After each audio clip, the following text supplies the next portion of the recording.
trabaho ang pagtatayo ng tribal council sa isang remote island sa Thailand. Makisika kay Nelson Canlas. Ito ang isla ng Tarutao sa Southern Thailand, ang lokasyon ng isa sa pinakamalaki at pinakaaabangang programa ng Kapuso Network, ang Survivor Philippines.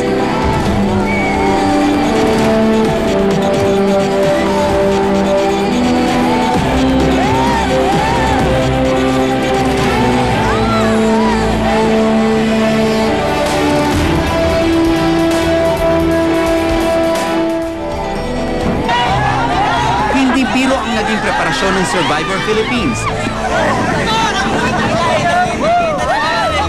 Dahil isang national park ang isla ng Tarutao, lahat ng gamit na kailangan ng produksyon ay inangkat pa sa mga kalapit na bayan na mahigit 1 oras ang layo sa isla.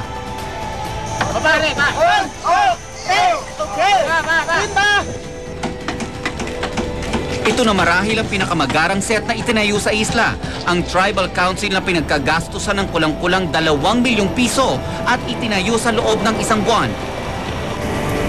Ito ang Tribal Council, ang lugar kung saan pinag-usapan ng mga isyong bumabalot sa bawat tribo.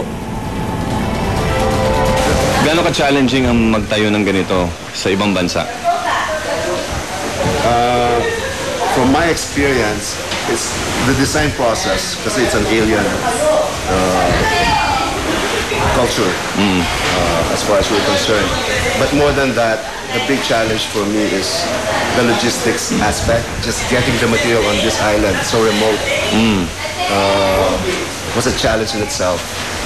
Just getting the construction materials here. And then add to that, a lot of the details, Thai details, were made in Manila by Filipino artisans. So the translation of cultures, Right. you know, and then it has to be correct and authentic. Dahil sa tindi ng paghahanda na ginawa para sa show, tiyak daw na sulit ang eksenang mapapanood dito.